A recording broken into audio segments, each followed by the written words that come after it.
Hey everyone, welcome back to the Quilted Story. My name is Kathleen and my channel is all about my cross stitch, my quilting, and my machine embroidery projects. But today we're here to talk to you about part 2 of my Christmas in July finishes that I made with my cross stitch projects. So let's get started right away so that this video won't be too terribly long and you can move on to the next video. So the first project that I did was by Hands-On Design, and here is the pattern. It's called Oh Christmas 3. I just love this pattern. It's very well, very well done. I love all of Kathy's designs. She does a great job. And I did stitch all 3 of them, and they were fast stitches. So, I mean, you could easily do these 3 and finish them off into ornaments like I did, perhaps, and use them for your Christmas gifts this coming year. So that's the pattern. Let me show you. The first one is Noel, and I mounted it on a piece of sticky board that I got the circle sticky board from Fat Quarter Shop. And I also backed a piece of really cool black and red plaid, and I mounted that on sticky board. Now the front one, I did, like I had talked about in my last video, any of my black ornaments that, that I stitch on black. This is stitched on 16 count black Cosmo. And anytime I stitch on black, if I'm going to make an ornament out of it or something like that, I always back it first with SF 101 in black. And then that way that kind of holds, it keeps from you being able to see through the holes. And if you're going to use warm and natural batting or mount it onto the sticky board, sometimes you can see through that. And that's why I kind of seal it with that SF 101 black stabilizer. And then I mounted my sticky circle onto a piece of warm and natural batting, and then I cut a larger circle than the design, or a larger circle than the actual sticky board. And let me show you the sticky boards. These little sticky boards come like this in a package from Fat Quarter Shop, and I use the 3.5-inch circle, and this is what they look like. They've got one side is sticky and one side is not. So you just release that paper. I love these things. I could have like 9 million of them and not have enough. It's one of those things. So get those at Fat Quarter Shop. I'll link that down below. And then what I did was I took that sticky off and I stuck that sticky circle onto my batting. And then I trimmed it really close to the circle. And then I trimmed the actual cross stitch part larger than that sticky circle, okay? And I did a running stitch all the way around, popped the sticky circle that had the warm and natural batting on it inside that circle, and ran a running stitch with thread and needle all the way around the outside and just cinched it up, because that gave me a really nice round finish. And I didn't have any kind of like quirkiness to the diameter of the circle. I find that if I cinch it up and, with a needle and thread, I get a very, very clean edge. And I did the same thing for the back, and that's just plain fabric. I didn't back that with anything. And then I took the 2 sticky boards, the front and the back, and I glued them together evenly so that they were evenly set on top of each other, okay? And once that dried, what I did was I took a needle and thread, and I used black thread because it's mostly black. And I sewed the 2 circles together all the way around the whole perimeter of it. And the reason why I did that is because it makes a really nice tight finish around the outside edge of the circle. And I could have left it like that and not even bothered putting any trim on it. I mean, that's how tight it is when you hand stitch it. Now, it is hard on your hands. Ask me how I know. So I can only do a couple of these, and then I have to like give myself a couple of days and then go back if I have more to do, because it is kind of hard on your hands, at least for this old lady, you know. So, you know, some people, it probably wouldn't bother their hands, but, you know, as you get older, your hands get, you know, they get stiff. And so I just did a little bit, and then I came back and finished up the other ornaments that I had in circle form. So I stitched those two together, and like I said, that made a really nice tight finish.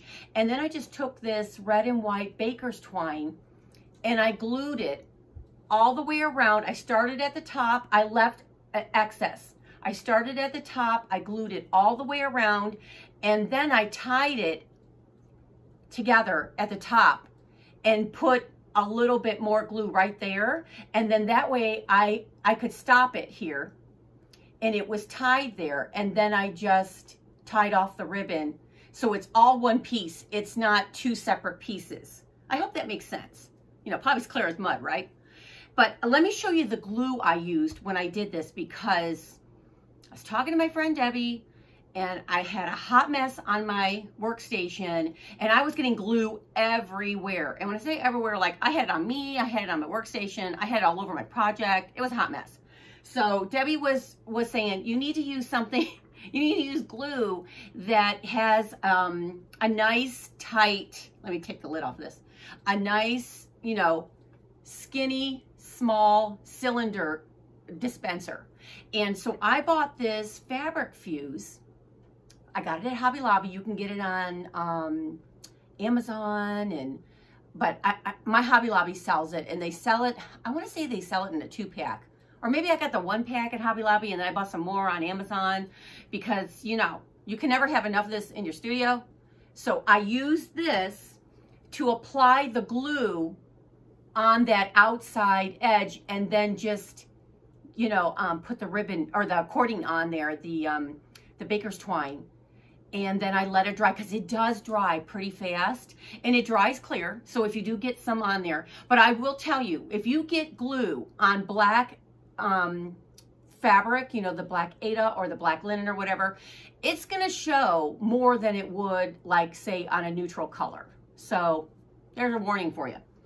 But I used this fabric fuse. It worked great. It gave me a more precise, like Debbie had told me. She's like, girl, what are you doing? So that was the best advice I got for that day. You know, she helped me from my stupid self, you know. You know, when you have issues like this, you call your friend, put her on the speed dial, and you say, hey, you know, what am I doing wrong? Take pictures, send it to her, and right away she knew I was using the wrong glue. The wrong glue tip is what the problem was, because I think I was trying to use my Aleene's glue, and that kind of has a big tip to it, the bottle that it comes in. So take my advice, don't ruin a whole bunch of stuff like I did, and use this fabric fuse or something, whatever has like a really small tip for dispensing the glue. So there's my tip for the day. You use the sticky circles from Fat Quarter Shop and that fabric fuse glue with a nice pointy applicator on it, and it's a win-win situation. So that's my first one. That was Noelle, okay? And then I did Joy. I'm just gonna stack these on top of each other on my hand. That one turned out really good. I just love these. And they all go together. I did them all with the same threads and the same fabric. And here's my one that says peace. And I just picked a blue from my variegated stash that I had, and I used the same cording and the same fabric on all three of them on the backs. So I've got peace, I've got Joy, and I have Noelle. I just love the way they turned out. I was really happy with it because it was the first time I ever stitched a front circle to a back circle. I had seen a tutorial, I don't even remember where I seen it at, might have been Vanna Pfeiffer's. I'm not quite sure, but I just thought to myself, can I do that? So I did. And I was really shocked how well it worked. It just was like, it was a no-brainer, you know, and yeah, it was a little tedious because, you know, it's one more step, but I just felt like it brought those two pieces, the front and the back, to a tight finish. So give that a try, you know, maybe try it with one of your ornaments that you're making this year for Christmas and see if you like that technique. Okay, the next one I did was a Lizzie Kate, and it's Lizzie Kate Unwrap the Joy, Unwrap the Joy Santa 2022. And it's a little snippet from Lizzie Kate. I just love this little guy. And if you watched my video a couple back, I showed that one finished. And what I had done is, let me show you, I removed the presents and I removed all the words on it. So it's just the Santa, and I made a couple color changes because I did stitch it on 16 count black. And here it is, finished. I just love the way this guy turned out. I added the year 2023 because that's when I stitched it. It's not when I finished it in an FFO, but it is when I stitched it. So I put 2023, and I just kind of charted that out on my own. I'm not that great at it, but you know, it worked. So, and it fit. That was the whole idea, was to get it to fit. I think I had to ask my sister Lisa how to do it because she does that kind of stuff all the time. So this one is a little bit larger. And so what I used was these little circles. They're like canvas circles. I got them at Hobby Lobby. It's a little bit larger. I want to say it's like a 4-inch. And in the back of Hobby Lobby, they have like their canvas for painting and stuff. And they have them in all kinds of sizes, and rectangles and squares and whatnot. But they also have these shaped ones. And they come in like a 2-pack or a 3-pack. It depends on what size they are. They don't have any sticky on them. They're thicker, okay, than the sticky circles from Fat Quarter Shop. And that was the reason why I'm not crazy about them. But for this application, it worked really good, and I'll tell you why. So I used one for the back fabric, and here, let me get all the fuzz off of it. I used that same black and red plaid. And I stitched this on the 16 count black Cosmo Ada. And there again, I used the SF101, and then I used the batting just on the front piece. And as you can see, it's much thicker. You know, the height of it is just a much thicker thing. And because these two were thicker, I had a lot bigger gap where the two came together. And so I did try to hand sew those together, and heavens to Betsy, that wasn't gonna work. So I glued them together, and then like I said, I ended up with that gap, okay? But I found this cording in my stash that I had gotten from Hobby Lobby, and it's thicker. It's really thick. And it came from the Christmas section at Hobby Lobby, where they have like their Christmas ribbon and such. And it was thick enough to cover, if you see that, it was thick enough to cover that opening, that gap that I had in between the front and the back.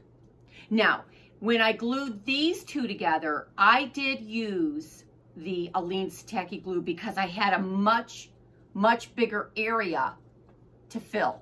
So that worked fine, okay? And I did the same way. I started with a piece bigger, and then when I got to the top, I tied it off.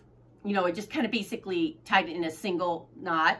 And then, because I wanted to make sure these two locked together, because this is thicker, and I was afraid it would, you know, like pull apart, I just took a needle and thread, and I don't know if you can see that. I took a needle and thread, and I just went around and around to lock it in place with my needle and thread. So it was just basically, I did like a slip knot type of thing, but I did several over and over to kind of lock it in place, and then that way it won't move. And I mean, I probably could have put a pin in there, because I've seen like Helen D do that. She puts pins in, stuff like that. But I just, you know, I'm a seamstress of sorts. I'm really a quilter. But I just, you know, threaded a needle and then just kind of tied that together with my thread and needle. But He did turn out really, really cute. He looks like he should be an ornament, and that's what he is. So I'm real happy with that. That's Lizzie Kate. And you can still get those patterns at 123 Stitch, as far as I know. Okay, the next one is another Lizzie Kate. I've got, the next three are Lizzie Kates. And two of them come from this, it's called Tiny Tidings number 167. And I stitched the Celebrate with the reindeer, and I stitched the Santa nose up there. Okay, let me show you how I finished them. I loved stitching these guys because they were so quick. Now the Santa nose, here's Santa nose. And I do believe I used all the call for colors. The only thing I did different, because I didn't have like a button that came with my pattern. I'm not sure if it did originally, but I had this tiny little button in my stash, and I sewed the button at the end of his hat there. And it's just really cute. It looks like a snowflake. And this little wooden frame thing actually was an ornament. It came with this little red beaded trim, and it was an ornament. It had like, I think it was like a picture frame where you could put a picture in it, and it was in the ornament section last year. I picked up a couple of them, and it was the perfect fit once I double mounted it. It just, basically, I'm just using it with, I wanted this part, the beads, and I'm just using it as an, or you know, to stabilize the ornament and the image and whatnot. So I did a sticky board with fabric. I used a little bit of glittery cording around the edge where I put the two pieces together, and then I used sticky board and Warm and Natural batting behind the actual cross stitch part. That turned out really, really cute, and it was just the perfect size, and it like I've showed before, it's not that big when you compare it to my hand. And I stitched this one on 32 count Vintage Country Mocha, 2 threads over 2. And he turned out just adorable. Now the other guy from that same pattern was called Celebrate, and he's a little reindeer. I had this little mini red bell that I sewed on for the end of his nose because he's Rudolph. And then I mounted him on, double mounted him. I didn't use any trim on this one, as you can see, but I double mounted him on sticky board, 2 pieces of sticky board. And the back of it, I used a piece of black, of that stiffy felt to cover up all the, you know, the raw edges of the fabric that came around from the front side. And when I went to put this guy on, this little hook, this little ornament hook, I don't know what I did, but I had like a glop of glue right where that heart is. So I just slapped that heart button on to cover up that holy mess I made on the back side. See, that's why you got to have these buttons and these little trinkets and stuff, because if you make a mistake like that, or if you get glue somewhere you don't want it to be or whatever, sometimes you can just add a little heart button or a star button or a snowflake button or something like that, and you can cover up the multitude of sins that happen, you know, occur while you are crafting and making a holy mess in your studio, okay? Or your workstation. But I really like the way this guy turned out. I was real happy with the red plaid. I used that little red and black plaid fabric for the second mount. Very, very cute. And a simple finish. It's just 2 pieces of sticky board with an ornament, you know, an ornament holder and that little red button and a little red bell for his nose. I was looking for a little red button, and I didn't have a tiny enough one, a small enough one. And I thought, you know, a bell would work good. So I dug through my bells and I found this little guy. It doesn't jingle, but you know, it does serve a purpose. So I'm real happy with that one. Now, the last ornament I want to show you today is another Lizzie Kate, and it's a Jingles Ho Ho Holiday. Here's the pattern front. I stitched this one, oh, probably 3 or 4 years ago when I first got back into cross stitch. And that one, I stitched it, and the reason why I know I did that because I stitched it on 14 count Vintage Country Mocha that I actually over dyed with coffee and tea. And I just slapped it in this little frame I got from Hobby Lobby. It's another one of those ones that have a little bit of depth in it, on it. So I mounted it on a piece of sticky board and then just popped the whole thing into the frame. I don't have any trim around it, no nothing. It's just a simple finish. Sometimes simple is best, and you know, don't overthink it. Just, you know, and I didn't even replace, this was the original cording that came with it, that twine cording. And I was gonna have my husband paint it white or another color, but there's just something about that frame. Once I got it set in there, I just liked the way it looked, so I glued it in and called it done. Simple, simple finish. And they always have these kind of like little frames at Christmas time. This one, apparently, I bought this in 2019, so I've had it for a little while. But I know I see these every year in their ornament section, and you know, they're all through the store, but a lot of times they're in the ornament section. But so look at those and then see how big the area is that you can put a cross stitch on, and see if it'll work for you. I always try to pick up a few of them at least, so I have some in my stash, because you never know. Oh, and then when I stitch this pattern did come with that little red button, and so I stitched that on there. But isn't he adorable? And really, if you're new to cross stitch, this was a really nice. I used all DMC thread. I stitched it on 14 count, and it's not too big for an ornament. If you see it next to my hand. So that would be a perfect first person stitch, you know, if you're new to cross stitch and you know, that kind of a thing. Now, let me talk about, those are my other 7 ornaments that I finished up with my cross stitch. Now I want to talk to you about a project that I'm working on right now. It's a Christmas project. You know, I've always been saying I want to step outside my box just a little bit. I know it's hard to believe. And do something different. I tend to stitch on, you know, 28 count, 32 count, 2/2, or 16 count black Aida, 16 count Aida. You know, I don't stitch on anything linen, but I knew I was never going to be able to do that because I've already tried that and my old lady eyes can't handle it. So I seen this pattern. I love Prairie Schooler. And it's the Prairie Schooler Santa series, the designer series. And I picked out this one. The guy down on the bottom, Santa, that's got his little gingerbread guys all around him. Just love it. And I was talking to my friend Debbie, and she had mentioned that she had seen on Instagram a lady, and I'll link her down below so you can go follow her because she does beautiful work. She was stitching her Prairie Schooler Santas on 20 count black and then mounting them on vintage spools. And Debbie's like, oh my gosh, Kathleen, we've got to do this. So, you know, I always do what I'm told, right? Okay, well, not always, but okay. So she started it, I do believe, and I started mine. I just kind of want to show you my progress because I'm kind of happy with the fact that I'm stitching 1/1, 1 thread over 1 on 20 count black. And now I do use a magnifier and it has a light on it, and otherwise I wouldn't be able to do it. But this is what I've got so far.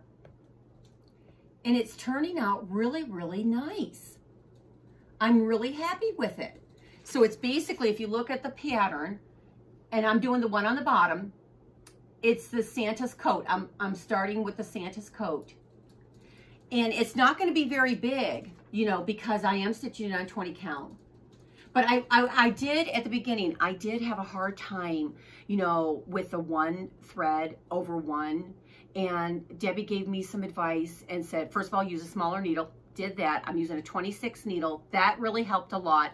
And then she said, use some beeswax or, you know, that kind of a thing, conditioner, thread conditioner on your thread, because we're stitching on 20 count Aida, and Aida can be rough. And so a lot of times it might shred your thread or just make it all weird and, you know, like fuzzy, you know. So she found that if you used a thread conditioner or beeswax, it made, you know, a night and day difference. So I did try that, and so far I am really, really happy with what I've got going. Now, before Debbie and I actually started stitching on our project, I told Debbie, I said, I want to make a dozen of these. Okay, well, then Kathleen started stitching on this 20 count black Aida, and you have to kind of get your eyes, you know, focused on it and get it working so that, you know, it's doing what you want it to do, because it's a whole different thought process. But once you get your eyes, like, you know, activated to it, it does go a lot smoother. I don't know that I'm going to do dozens of these, okay? I might just do a couple. I don't know. I'm going to fit them in there, you know, because I have, there's 3 other patterns in this one, and I have other Prairie Schooler Santas. So I may do more. I may switch over to 18 count. I don't know. I ordered some, and I'm going to try it and see if maybe that makes a difference for me. I'm fine with the 16 count black Cosmo, but I'm going to wait and make that decision after I finish this first Santa, this 1999 Prairie Schooler Santa, and then see what I have, you know, when I get that done. So kind of just watch me on Instagram, follow me over there, and you can see my progress as I move along with it. And I'm anxious to see how Debbie does. Now, Debbie is used to stitching on little things. She has a knack for working on tiny things, and I totally envy her. So I'm sure hers is going to look very, very professional in comparison to Kathleen's. But at the same time, I'm stepping outside my box, and I'm getting it done. So, you know, it is what it is. Now, because I'm doing Prairie Schooler Santas, I am housing that project in my Santa Face Project Notions folder. And this way I got all my thread. I am using Louisiana hot sauce for the red coat part of Santa. And then I can keep my threads on my little floss buddy in the center. I got my needles up here. And then on the back side, I just kept my scissors and some extra needles. And then that way, it's a small project. And what I did was I made a working copy of this guy so that it's just one little, it's not very big. So I can put it in this little, in my Project Notions folder. And I just love these guys. I do sell these in my Etsy shop. And if you're looking for one or a particular one, just message me below. Or you can go to my Instagram, which is The Quilted Story on Instagram. Or my Etsy shop, which is thequiltedstory.etsy.com. Everything I do now is under the rebranded of The Quilted Story. So you can find me, you know, in various social medias. I'll link that all down below in case you do want to contact me in some way. So that's how I'm housing it, just to kind of keep it. I just thought it was really cute, and it's a small project, and I keep it by my chair, and I work on it periodically because it's, with it being on the black Aida and 20 count, I can only do it for so much, and then I have to go on to something else. Now, I just have one more thing I wanted to show you guys today, and that is my little vintage find. And what it is, it's a little, I do believe it's a child's toy, but it's a little vintage sewing machine. And I didn't find it at an antique store. It belonged to my mother-in-law, and she got it from her mother. It was her mother's little vintage sewing machine. And my husband brought it home to me because he thought it would look great. I usually keep it up there on my shelf next to my Singer Featherweight. And I just love this, mostly because, you know, it belonged to my husband's grandmother and then to his mom's house. And I just love this little thing. I'm going to try to do a little bit of research on it and see what I can find, you know, like when it was made and how old it really is and that kind of a thing. My husband kind of cleaned it up a little bit. He didn't want to go too crazy because there is a lot of gold trim on it. You know, it's hand painted, I do believe. But isn't it adorable? I know people collect these, and I don't necessarily want to have 750 of them in my studio, but I just love this one because it belonged to my husband's grandmother and then to his mom's house, and it belonged to her. So it's just a nice little addition in my studio. I just really love it. So if you're out on the hunt for some, you know, you're junking or you're antiquing, you know, keep your eye out for these little guys. There's all kinds. There's, you know, you see something different every store you go to. Okay, guys, that's it. I'm doing really good on time. I'm about 30 minutes, and that's what I was trying to do. I was trying to keep it at about 30 minutes. And I hope that you saw something here today that inspired you to maybe, you know, work on some ornaments before, you know, it gets too close to the holidays. Maybe I helped you a little bit on how I finished my ornaments. And if you enjoyed the video, please consider subscribing to my channel and give me a thumbs up and leave me a comment, or, you know, just, you know, if you want to ask a question, because I do respond to every question and every comment. And so I'm hoping that people will reach out to me so that I know that people are watching. So I'm hoping that you'll have a great day of stitching today, and we're going to see you back here at the Quilted Story. Bye-bye now.